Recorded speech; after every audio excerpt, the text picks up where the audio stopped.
kasih. Barusan saya mendampingi Om Didi, ya, dengan didampingi lawyer Bang Nurbek.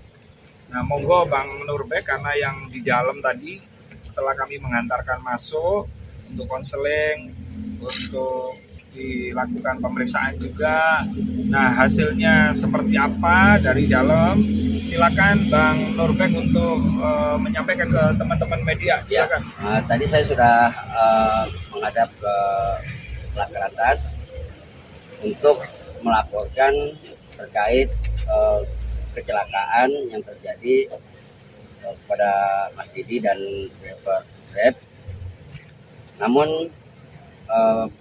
ini belum bisa diproses karena kita diminta untuk bisa menghadirkan pihak driver Grab yang mengalami kecelakaan, yang nabrak Pak Didi. Yang nabrak Pak Didi, untuk nanti selanjutnya akan diusahakan dari pihak polisi ini membantu pemerintah untuk mengcover semua apa yang menjadi kerugian para korban kecelakaan.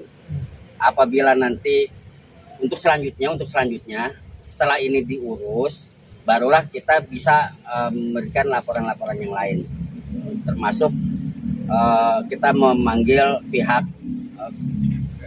manajemen Grab untuk bertanggung jawab selanjutnya dan memperbaiki manajemennya, itu yang penting. Jadi gini teman-teman, ini bukan persoalan angka ya, bukan persoalan uang, bukan persoalan nominal. Karena kami sudah membantu Om Didi. Cuman yang jadi masalah ketika ini nanti menimpa di berikutnya, ya mudah-mudahan jangan ada namanya kecelakaan. Menimpa misalnya teman-teman Grab mengalami musibah, entah nabrak, entah atau ditabrak, terus kemudian sampai meninggal. Nah, di mana peran perusahaan ini gitu loh. Karena peran perusahaan inilah yang kita tagih.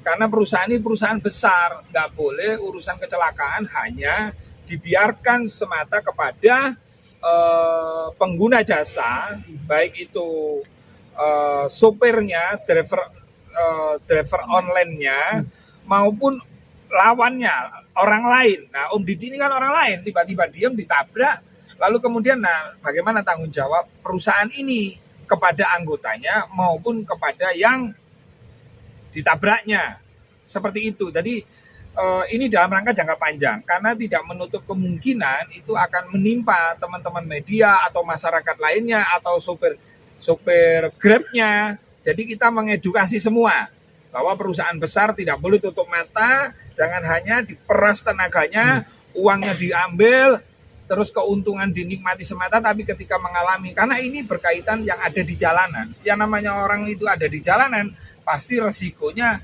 akan ada musibah atau apapun ada di jalan. Ya. Jadi bukan persoalan angka ya.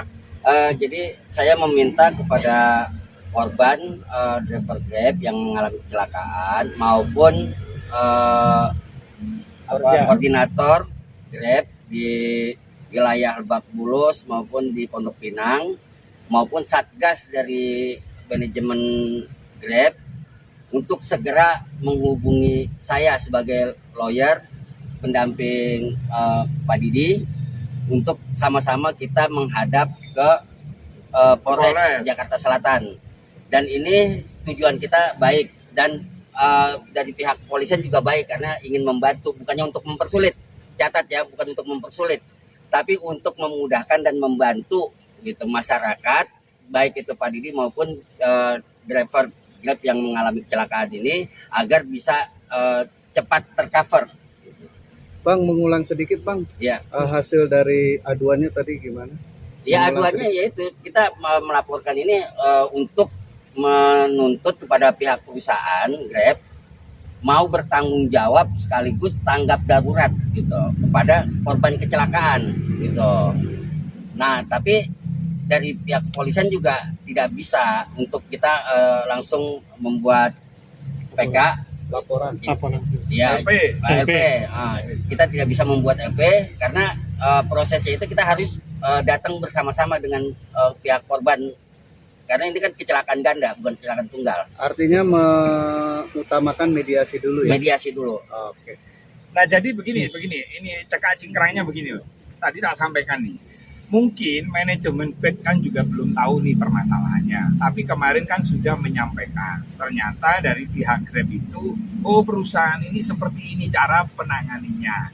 Makanya kita mengadu ke sini dalam rangka supaya ke depan bagaimana ketika sopir Grab, driver Grab, baik itu mobil, baik itu sepeda motor, ketika mengalami kejadian serupa, apakah perusahaan itu turut serta mengcover, mengcover korban dari sopir Grab atau mengcover korban dari yang mengalami Semua. tabrakan Semua itu. di-cover. Jadi tujuannya kita mengedukasi jangka panjang. Jadi intinya perusahaan tidak boleh hanya menikmati hasil, tapi tidak tahu menahu ketika di lapangan terjadi musibah. Ya itu ya. Mana Bang Didi, harapannya Bang Didi?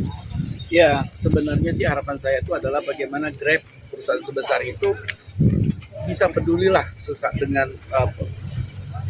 pekerjanya. Artinya jangan uangnya aja yang diperas, tapi ketika ada masalah cuci tangan. Intinya saya nggak suka dengan cara-cara Grab.